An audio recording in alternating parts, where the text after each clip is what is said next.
This is a story of the 21st century, the time of all things automatic.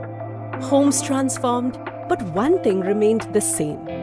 Homemakers continued to spend longer hours in the kitchen.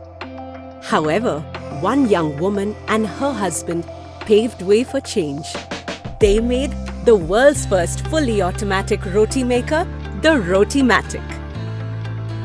AKA me. It took 8 years and multiple prototypes to get from there to here. And I came into the world making a big splash. The news spread like wildfire, and families from all over the globe wanted to know me.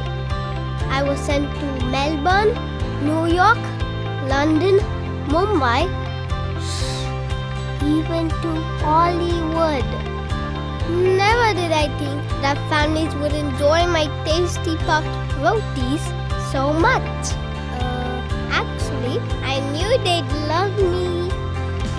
Look at my adorable nicknames.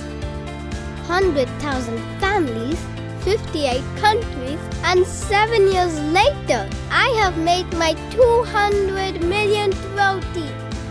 And now, I'm waiting to join your family too.